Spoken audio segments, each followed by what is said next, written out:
हरे कृष्णा प्रिय श्रोताओं, आप सभी का स्वागत है आज की दिव्य कथा में। आज हम श्रवण करने वाले हैं भादो मास महात्म्य का अध्याय नंबर 26। तो आइए श्रवण करते हैं। नैमिषारण्य की पृष्ठभूमि पर मुनिगण व्यास जी के चरणों में बैठे थे। वे बोले, हे गुरुदेव, यह तो हम समझ गए कि भाद्रपद मास महान पुण्यदायी है, परंतु हमें यह संदेश है, क्या केवल मुनि, सन्यासी और तपस्वी ही इसका फल पाते हैं या फिर गृहस्थ, स्त्रियां, साधारण लोग भी इसका लाभ उठा सकते हैं? तब व्यास जी ने दिव्य मुस्कान के साथ कहा, मुनियों, ध्यान से सुनो। भाद्रपद मास केवल सन्यासियों का नहीं, यह तो हर मनुष्य का उद्धार करने वाला है। गृहस्थ, स्त्रियां, वृद्ध, यहाँ तक कि सेवक, यदि वे श्रद्धा से इसका पालन करें तो वे भी भगवान के धाम को प्राप्त होते हैं। तो आओ अब सुनो, मैं तुम्हें एक कथा सुनाता हूँ। यह कथा काशी नगरी की है। वहाँ एक निर्धन ब्राह्मण दंपति रहते थे। ब्राह्मण वेद पाठी था, पर दरिद्र से घिरा हुआ था। पत्नी पतिव्रता और धर्मपरायण थी। एक दिन वह स्त्री एक संत से भादो मास की महिमा सुन आई।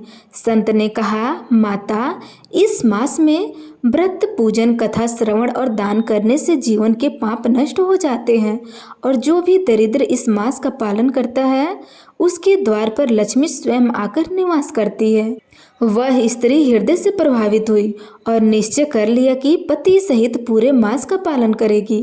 भक्तों, जब यह मास आए तो उन्होंने प्रतिदिन स्नान, पूजन, कथा श्रवण और दान प्रारंभ कर दिया, और गांव वाले उस पर हंसने लगे। अरे, ये निर्धन लोग दूसरों को दान क्या देंगे? खुद के घर में चूल्हे नहीं जलता और व्रत करेंगे, भक्ति से पेट भरता है क्या? लेकिन वह स्त्री अडिग रही। उसने कहा, प्रभु की भक्ति से ही आत्मा तृप्त हो जाती है। पेट तो एक दिन भरता है, पर प्रभु का नाम लेने से 7 जन्म संवर जाते हैं। तब एक दिन ऐसा चमत्कार हुआ जैसे कि मास का मध्य आया। एक वैश्य व्यापारी उनके द्वार पर आया। उसने ढेर सारा अन्य, वस्त्र और धन उसके चरणों में रख दिया और बोला, मुझे स्वप्न में भगवान विष्णु ने आदेश दिया है कि मैं तुम्हारी सेवा करूं। यह सब तुम्हारे लिए प्रभु की भेंट है। और उसी दिन से उसके घर दरिद्रता समाप्त हो गई। अन्न, धान्य, वस्त्र और धन की कमी नहीं रही। अब ध्यान से सुनिए। मास के अंत में जब दंपति ने पूर्णिमा का व्रत किया तो उस रात ध्यान में उसे अद्भुत दृश्य दिखा। गरुड़ पर विराजमान स्वयं श्री हरि विष्णु उनके द्वार पर आए। भगवान के शंख, चक्र, गदा, पद्म से तेज निकल रहा था। पूरा घर प्रकाशमय हो उठा था। तब प्रभु कहते हैं, वत्स, तुमने श्रद्धा से इस मास का पालन किया है। मैं सदा तुम्हारे घर में निवास करूंगा और तुम्हारे कुल में कोई दरिद्र नहीं होगा। तुम्हारा परिवार मोक्ष मार्ग पर अग्रसर होगा।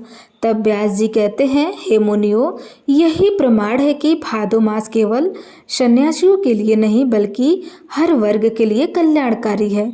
गृहस्थ हो या स्त्री, निर्धन हो या सेवक, यदि श्रद्धा से पालन करे तो प्रभु स्वयं उनके द्वार पर आ जाते हैं। तो प्रेम से बोलिए, श्री कृष्ण भगवान की जय, श्री विष्णु भगवान की जय। प्रिय श्रोताओं, अब आइए आप श्रवण करेंगे एक कृष्ण भक्त की अद्भुत लीला। मथुरा नगरी में एक दासी रहती थी। नाम था कुब्जा। उसका शरीर टेढ़ा मेढ़ा था, रीढ़ झुकी हुई थी, रूप रंग साधारण था। लोग उसे देखकर उपहास करते थे। वह राजमहल में सुगंधित चंदन और गंधर्व बनाने का कार्य किया करती थी। मन से वह सदा दुखी रहती थी। हे भगवान, सब मुझे तुच्छ समझते हैं, काश कोई मुझे भी प्रेम की दृष्टि से देख ले।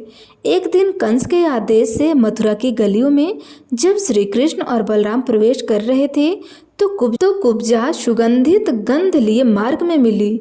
उसने देखा श्याम सुंदर का अप्रतिम रूप। वह बिलख कर बोली, हे देव, यह चंदन गंध तो आपके योग्य है, कृपया कर इसे स्वीकार करें। कृष्ण मुस्कुराए। वे जानते थे कि यह कोई साधारण दासी नहीं, यह तो भक्ति भाव से भरी आत्मा है। भगवान ने प्रेम से उसका हाथ थाम लिया और हल्के से उसकी ठोड़ी के ऊपर उठाया। फिर दोनों हाथों में उसका शरीर सीधा कर दिया।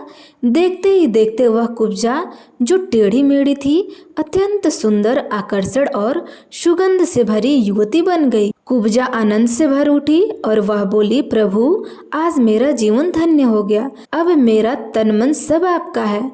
कुब्जा ने भगवान को अपने घर आमंत्रित किया। श्री कृष्ण वहां गए और उन्हें आश्वासन दिया, प्रिय भक्तों, तेरी भक्ति मुझे अत्यंत प्रिय है। तू जन्म जन्म तक मेरे प्रेम का अनुभव करेगी। कुब्जा ने फिर वही अपने दोषपूर्ण रूप को याद नहीं किया। अब उसका जीवन केवल श्याम सुंदर के नाम से और ध्यान में बीतने लगा। भाइयों और बहनों, कुब्जा की कथा हमें यही सिखाती है कि भगवान को रूप धन का पद नहीं चाहिए, वे केवल हृदय की सच्ची भक्ति देखते हैं। भक्त चाहे कितना भी साधारण क्यों न हो, कृष्ण की कृपा से दिव्य बन ही जाता है।